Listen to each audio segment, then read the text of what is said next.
সবাইকে স্বাগত জানাচ্ছি সিএমজি বাংলার সাপ্তাহিক আয়োজন সবুজ পৃথিবী অনুষ্ঠানে। কৃষিভিত্তিক এই আয়োজনে পুরো সময় আছি আমি আফরিন মিম। কৃষি উৎপাদন আর পরিবেশ বান্ধব নানা ঘটনার ৭-১৭ নিয়ে আমাদের আয়োজন সবুজ পৃথিবী।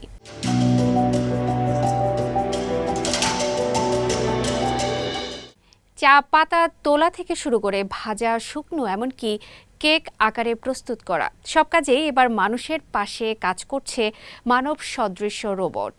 চীনের ফুজিয়ান প্রদেশে ঐতিহ্যবাহী চা শিল্পে প্রযুক্তির এই নতুন প্রয়োগ ঘিরে তৈরি হয়েছে ব্যাপক আগ্রহ। আরও বিস্তারিত থাকছে প্রতিবেদনে।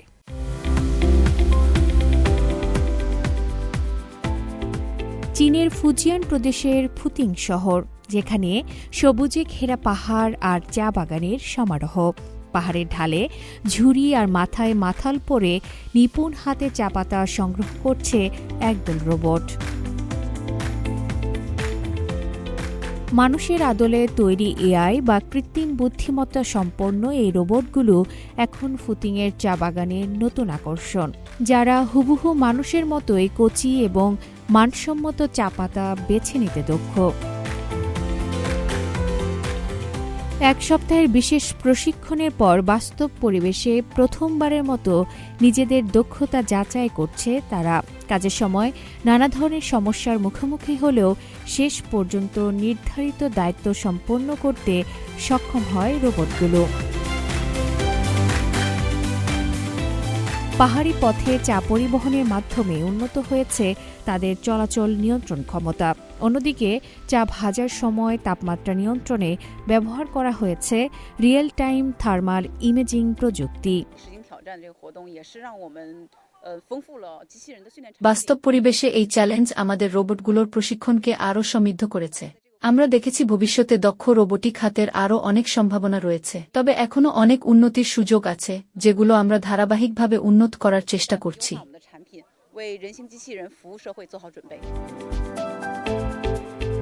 মোশন ক্যাপচার প্রযুক্তির মাধ্যমে সংগ্রহ করা তথ্য ব্যবহার করে প্রকৌশলীরা রোবটের ৫ আঙ্গুলের নমনীয়তা ও নিয়ন্ত্রণ আরও উন্নত করছেন।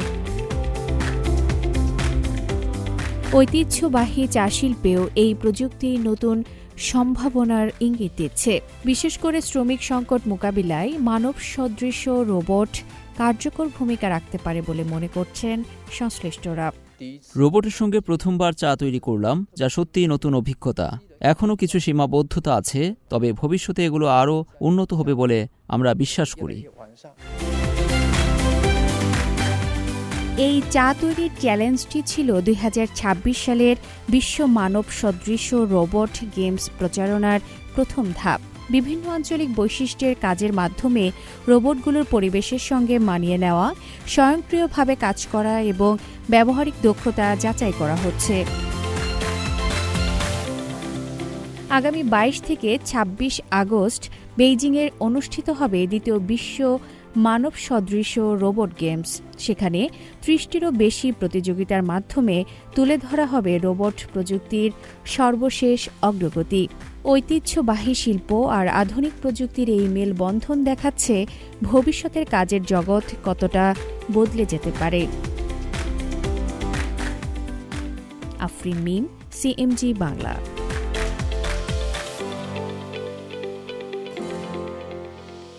এ গ্রহের সবচেয়ে উঁচু মালভূমিটি চীনের ছিংহাই শিচাং মালভূমি।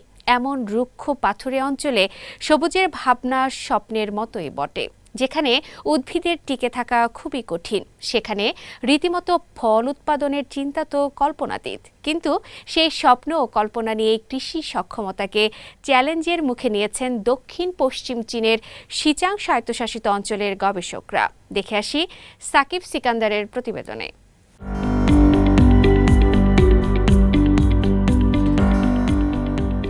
বিশ্বের সর্বোচ্চ মালভূমি চীনের ছিংহাই ছিচাং অঞ্চলে আগে চাষাবাদ খুব একটা দেখা যেত না।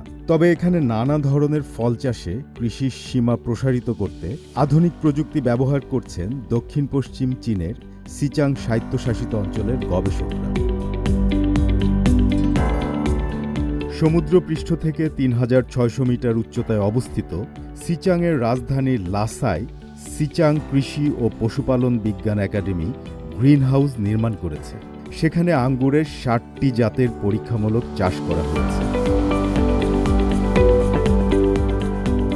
শেষ অবধি এর মধ্যে 6টি জাতকে কঠোর আবহাওয়ার উপযোগী হিসেবে চিহ্নিতও করতে সক্ষম হয়েছেন গবেষকরা।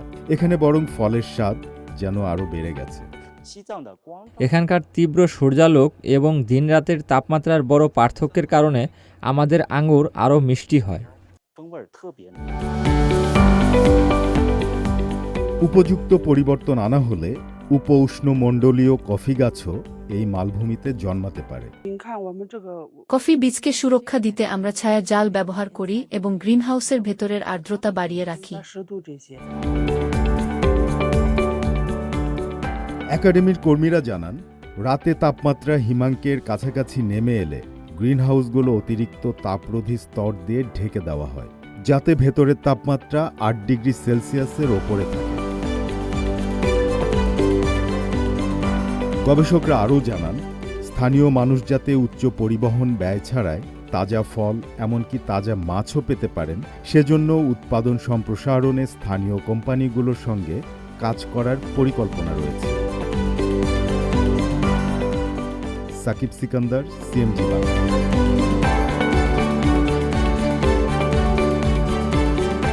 চীনের সিচুয়ান প্রদেশের লিয়াংশাং এলাকার 5টি গ্রাম জাতিসংঘের খাদ্য ও কৃষি সংস্থার ভিলেজেস রিকগনিশন ইনিশিয়েটিভে স্থান পেয়েছে। একসময় দুর্গম ও দরিদ্র এই গ্রামগুলো এখন অবকাঠামো উন্নয়ন, ডিজিটাল কৃষি, পর্যটন ও নতুন শিল্পের মাধ্যমে দ্রুত উন্নতি করেছে। পাকা রাস্তা, 5G নেটওয়ার্ক, উন্নত বাসস্থান ও স্বাস্থ্যসেবার কারণে মানুষের জীবন মান বেড়েছে। ফলে এসব গ্রাম এখন টেকসই গ্রামীণ উন্নয়নের একটি আন্তর্জাতিক মডেল হিসেবে বিবেচিত হচ্ছে। আরও বিস্তারিত থাকছে ইয়াংচি চেন অনুপমার প্রতিবেদনে। সম্প্রতি জাতিসংঘের খাদ্য ও কৃষি সংস্থা FAO তাদের গ্রাম স্বীকৃতি উদ্যোগ এর তালিকা আনুষ্ঠানিকভাবে প্রকাশ করে। চীনের সিচুয়ান প্রদেশের লিয়াংশান প্রিফেকচারের 5টি গ্রাম, জাওজুয়েগাংদির ক্লিফ গ্রাম, হোপু গ্রাম ও সানহে গ্রাম, ফুগেগাংদির জাজাগো গ্রাম এবং সিদেগাংদির জুম্বা গ্রাম তালিকায় স্থান পায়। একই সাথে এই গ্রামগুলো FAOর জাদুঘর ও নেটওয়ার্ক ব্যবস্থায় অন্তর্ভুক্ত হয়েছে এবং বিশ্বব্যাপী টেকসই গ্রামীণ উন্নয়নের জন্য আদর্শ মডেল হিসেবে বিবেচিত হচ্ছে। চরম দারিদ্র পীড়িত এলাকা থেকে আন্তর্জাতিক স্বীকৃতিপ্রাপ্ত গ্রামীণ পুনরুজ্জীবনের উদাহরণ পর্যন্ত এই 5টি গ্রাম 8 বছরে বিস্ময়কর রূপান্তরের মধ্য দিয়ে গেছে। এক সময় এই গ্রামগুলো বিচ্ছিন্নতার প্রতীক ছিল। ক্লিফ গ্রামবাসীরা 800 মিটার উচ্চ বেতের মই দিয়ে বাইরে যেতেন। অন্যান্য গ্রামগুলো অসুবিধাজনক পরিবহন ব্যবস্থা, অপরিপক্ক বাসস্থান এবং পানীয় জলের অভাবের মতো সমস্যার সম্মুখীন হচ্ছিল। 2018 সালের বসন্ত উৎসবের আগে প্রেসিডেন্ট শি জিনপিং লিয়াংশান প্রিফেকচারের 2টি গ্রামে এই জাতিগোষ্ঠীর বাসিন্দাদের সাথে দেখা করেন এবং এই অঞ্চলের উন্নয়নের দিক নির্দেশনা দেন। গ্রামগুলোর অবকাঠামোর সার্বিক উন্নয়ন হল পুনরুজ্জীবনের প্রথম পর্যায়।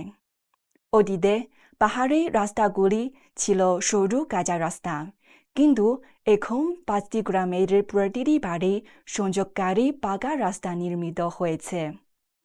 পুরো গ্রামে পাওয়ার গ্রিড ও 5G নেটওয়ার্কের সহায়তায় ডিজিটাল কৃষি ও ই-কমার্স লাইভ স্ট্রিম গ্রামে জনপ্রিয় হয়ে উঠেছে।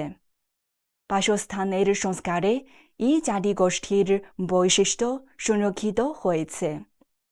পাশাপাশি কেন্দ্রীয় বর্জ্য জল শোধন ব্যবস্থা এবং স্বাস্থ্য ক্লিনিক ও সাংস্কৃতিক স্কোয়ার সহ পাবলিক অবকাঠামো নির্মাণের মাধ্যমে প্রত্যন্ত পাহাড়ি গ্রামগুলোতে শহরের মতোই জীবনযাত্রার সুযোগ সুবিধা রয়েছে।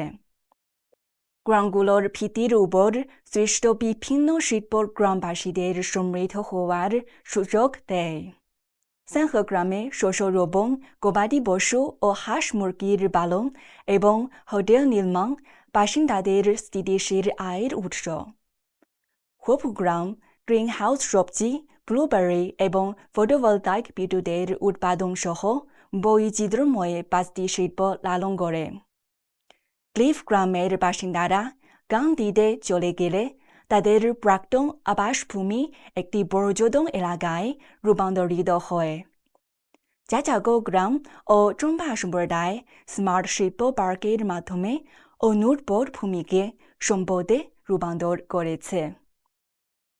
কৃষি, সংস্কৃতি ও পর্যটন শিল্পের সমন্বয়ে 5টি গ্রামের উন্নয়ন কাজ ত্বরান্বিত হচ্ছে। বর্তমানে পর্যটকরা এখানে নিজেদের হাতে এই জাতিগোষ্ঠীর হস্তশিল্প তৈরির অভিজ্ঞতা পেতে পারেন এবং এই বৈশিষ্ট্যময় লোক কার্যকলাপেও অংশ নিতে পারেন। যেসব তরুণ তরুণী আগে শহরে কাজ করতেন তারা গ্রামে ফিরে লাইভ স্ট্রিম করেন বা শিল্প শ্রমিক হিসেবে কাজ করছেন।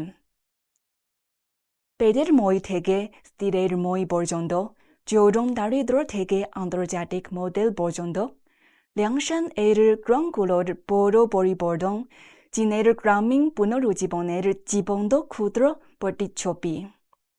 প্রতিটি গ্রাম সর্বদাই নিজের পরিস্থিতির ভিত্তিতে বিশেষ শিল্প উন্নয়ন করছে, পরিবেশ সুরক্ষার মূলনীতি বজায় রাখছে এবং জাতিগোষ্ঠীর সাংস্কৃতিক উত্তরাধিকার এগিয়ে নিয়ে যাচ্ছে। এটাই ল্যাংশানের গ্রামের সাফল্যের মূল রহস্য এবং চীনের গ্রামীণ পুনরুজ্জীবনের জন্য একটি মূল্যবান অভিজ্ঞতা। এডিবিসির জন্য চীনের গ্রামের উন্নয়নের পরিকল্পনা, যা বিশ্বজুড়ে অনুন্নত অঞ্চলগুলিতে দারিদ্র্য বিমোচন, কৃষি সাংস্কৃতিক ঐতিহ্য সুরক্ষা এবং টেকসই গ্রামীণ নির্মাণের জন্য একটি সুস্পষ্ট ও অনুকরণযোগ্য মডেল প্রদান করে। অনুপমা, সিএমজি, বেজিং থেকে। আসিয়ান দেশগুলোয় চলছে ডুরিয়ান ফলের মৌসুম। চীনে ফলটির চাহিদা যত বাড়ছে তত বাড়ছে আমদানি। সময়মতো ডুরিয়ানের সরবরাহ নিশ্চিত করতে চায়না লাওস রেলওয়ে ও সীমান্ত বন্দরগুলোয় দ্রুত কাস্টমস ব্যবস্থা চালু হয়েছে। মোহান রেলওয়ে বন্দর ও ফ্রেন্ডশিপ পাস দিয়ে প্রতিদিন 1000 টন ডুরিয়ান ঢুকছে চীনে। আরও বিস্তারিত থাকছে ফয়সাল আবদুল্লাহর প্রতিবেদনে।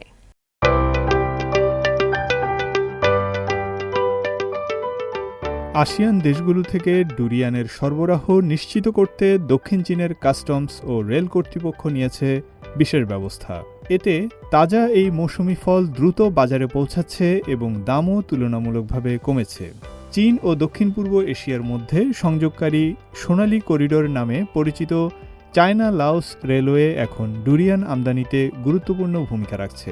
এই রেলপথের মাধ্যমে মোহান রেলওয়ে বন্দর বর্তমানে চীনে আমদানিকৃত ডুরিয়ানের সবচেয়ে বড় রেল প্রবেশপথে পরিণত হয়েছে।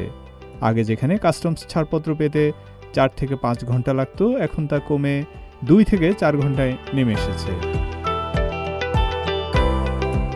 চীনের রেল কর্তৃপক্ষ মৌসুমি ফলের চাহিদা মেটাতে বাড়তি পণ্যবাহী ট্রেন চালু করেছে এবং বড় ধারণ ক্ষমতার কন্টেইনার ব্যবহার করছে। ফলে থাইল্যান্ড থেকে আসা ডুরিয়ান মাত্র 26 ঘন্টায় খুনমিংয়ে পৌঁছে যাচ্ছে। দক্ষিণ চীনের কুয়াংশিচুয়াং স্বায়ত্তশাসিত অঞ্চলের স্থলবন্দরগুলো ডুরিয়ান আমদানির গুরুত্বপূর্ণ প্রবেশদ্বার হয়ে উঠেছে। বিশেষ করে ফ্রেন্ডশিপ পাস দিয়ে প্রতিদিন কোল্ড স্টোরেজ যুক্ত ট্রাকে করে থাইল্যান্ডের মনথং এবং ভিয়েতনামের কান ইয়াও সহ বিভিন্ন জাতের ডুরিয়ান চীনে প্রবেশ করছে। মের শুরু থেকে এই বন্দরে প্রতিদিন 3200 টনেরও বেশি ডুরিয়ান প্রক্রিয়াজাত করা হচ্ছে, যা চীনে আমদানিকৃত মোট ডুরিয়ানের প্রায় 1/3। চীনের কাস্টমস কর্তৃপক্ষ দ্রুত সরবরাহ নিশ্চিত করতে তাজা কৃষি পণ্যের জন্য বিশেষ গ্রিন চ্যানেল চালু করেছে। এর ফলে চীন ভিয়েতনাম সরাসরি রুটে পরিবহন সময় 5 দিন থেকে কমে মাত্র 2 দিনে নেমে এসেছে। ফয়সাল আবদুল্লাহ, সিএমজি বাংলা। প্রিয় দর্শক, আমরা অনুষ্ঠানে একদম শেষ পর্যায়ে চলে এসেছি। অনুষ্ঠানটি টেলিভিশনের পাশাপাশি সামাজিক যোগাযোগ মাধ্যমে দেখতে www.facebook.com/cmg বাংলা এবং ইউটিউব চ্যানেল সিএমজি বাংলাতে ক্লিক করুন। আগামী সপ্তাহে আবার দেখা হবে একই দিন একই সময়ে। সবাই ভালো থাকুন, নিরাপদে থাকুন আর থাকুন সবুজের সঙ্গে।